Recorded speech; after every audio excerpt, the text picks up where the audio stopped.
Attorney General Mukul Rohatgi has told NDTV he has no qualms about Yaqub Memon's execution because full access to justice had been given to him and because he was convicted of a heinous crime. Mr. Rohatgi, let me start by asking you, you've obviously had a long night, as have the rest of us, following those dramatic developments. How do you see the night that you were part of? Many people are saying it's unprecedented, it's landmark, it's historic, that we are now perhaps looking at a new standard being set for justice and how the common man and woman may approach it. Do you agree, sir? Do you agree this will change the rules of the game? Well, Barkha, I would say that the esteem of the Supreme Court has risen tremendously by what it has done yesterday night in the eyes of the country and in the eyes of the world.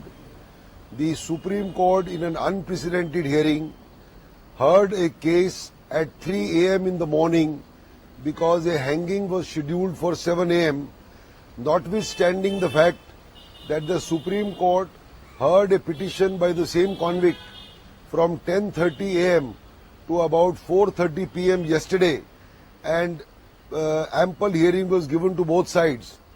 Yet, in a last-ditch effort, which I can understand, at the behest of a person who is going to be hanged, the Chief Justice was woken up at midnight.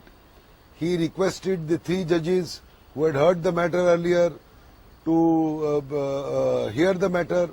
The judges were kind enough. They donned their clothes in black robes. The Supreme Court was opened for a public hearing. Lawyers were present, others were present. I got a telephone call from the Registrar of the Supreme Court at 2:30 that the court has decided to hear the matter at 3 a.m. Please come. I donned my clothes and I rushed. And the Supreme Court heard in a historic fashion the last-ditch effort of the convict. And I would say that ultimately justice has prevailed on both sides. The convict got a free run of the legal process from 1993, ending in 2013.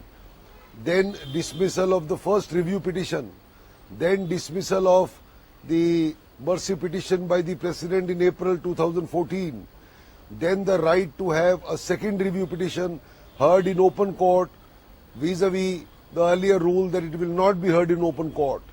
Thereafter, it was dismissed on 9th of April 2015, and thereafter a curative petition was filed.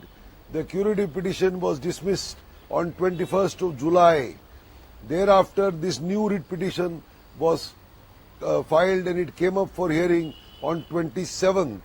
It was heard on 27th, 28th, 29th. It was dismissed at 4 o'clock yesterday. Thereafter, the Governor and the President rejected the pleas of clemency again, and finally a fresh writ petition was moved at midnight, and that ultimately culminated into this whole affair. And I am very happy that the Supreme Court rose to the occasion. A common man moved the Supreme Court. The Supreme Court was sensitive enough to have done an unprecedented thing. I think it is now a role model for all the courts in India to be sensitive to the requirements of even common people rather than only big corporate cases which normally hog the limelight. And I think it is now a beacon for justice across the world. Rohatgi, according to me, Mr. Rohatgi, yes, sir, if I may ask you, you say that this is now a role model. This historic landmark night that we saw the Supreme Court working all night is a role model for how such cases will be determined. But doesn't it also illustrate in many ways how sensitive the question of capital punishment remains, and how it could happen now that every time a death sentence is handed down by the court or by the Indian state, you will see a midnight knock on the Chief Justice's door? Well, Barkha, first of all, you must understand that death penalty is a constitutional penalty. It has been upheld. It was challenged many, many years ago. Now, the fact is whether death penalty should be there or should not be there is for Parliament to debate. But if you ask me, in the present scenario in which India is placed, with all kinds of hostile neighbors, with attacks and terrorism round the corner everywhere, every second day you hear of attacks, I think it is not appropriate to do away with the death penalty. But at the same time, I must tell you, the deterrence which a death penalty is supposed to have has kind of been diluted in this country for the simple reason that by the time the death penalty is awarded, it is usually 15 to 20 years. And the pity is that by the time the death penalty is actually effected or sentence is executed, it takes a number of years thereafter. And more often than not, the death penalties are commuted either by the court or by the government into life imprisonments. And therefore, if you see in the last 10 odd years, the death sentences have been few and far between. So, and we must really speed up the process of the death penalty cases for hearing, for reviews, and for all other things, including presidential clemencies. In fact, I have found that Yes, our sir. present president has not kept anything pending. He is rather prompt in all these cases, as opposed to earlier presidents Yes. who kept matters pending for Who have 5 to sat on 7 the years. files. And thus, Yes. that gave Yes. them a ground to Yes, but straight away ask for commutation Yes. on the plea that they have been But on the may- death may- row for 5 but- years but or may- 10 years or 20 years. So basically, Right, we have to... right. Yeah. But Mr. Rohtgi, if I that's an important point you make about, this president being fast to act on mercy petitions, the others having sat on them.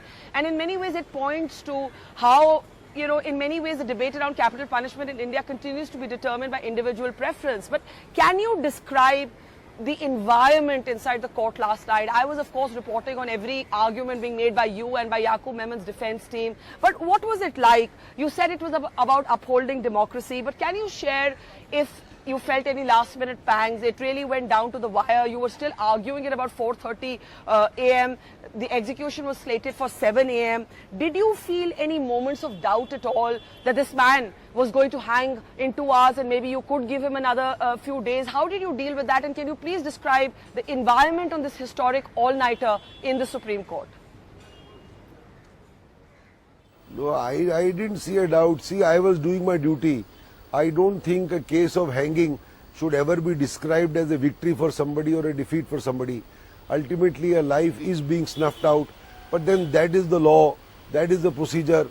It has to come to an end sometime when full access to justice has been given to the convict. You must also see that justice lies on the other side. He was convicted for a very heinous crime in which 257 people were killed. Therefore, I had no qualms. I mean, going to the court again, there is no question of feeling any irritation, etc. The judges were kind enough. If they were kind enough to grant a hearing, then well, I guess everybody, went there in a positive direction. The hearing happened in a cordial atmosphere. Right or wrong, the saga ultimately comes to an end.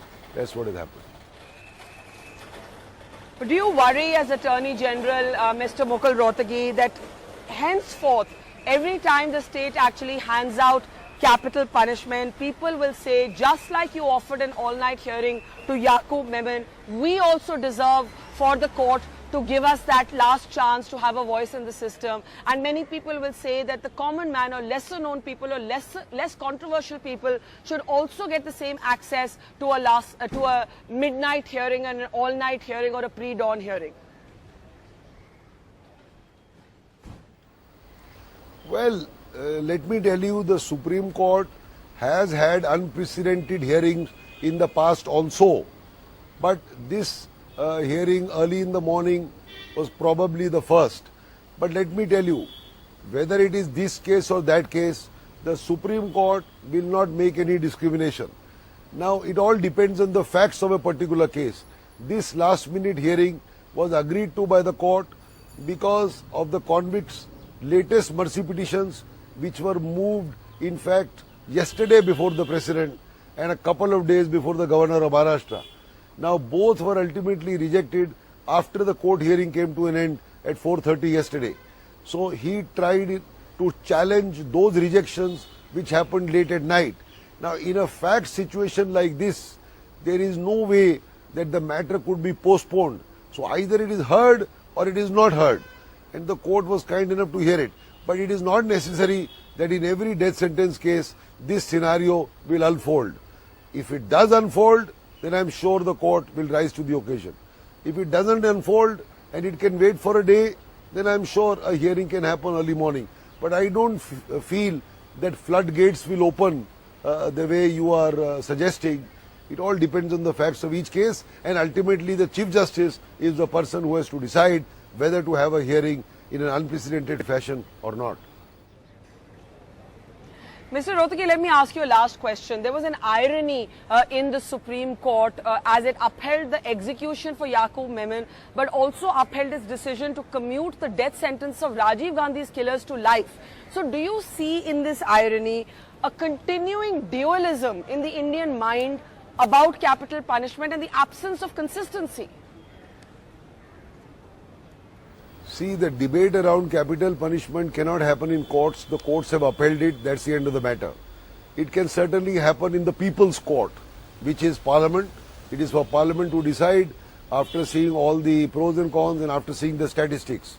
As far as Rajiv Gandhi killers are concerned or this case is concerned, Barkha, it is not possible to judge any case by a uniform standard, in the sense that facts are different, issues are different. Therefore, no two cases are identical. You have to apply the law to a fact situation and then come to a conclusion. So it is not as if that the Supreme Court is speaking in two voices on the same issue.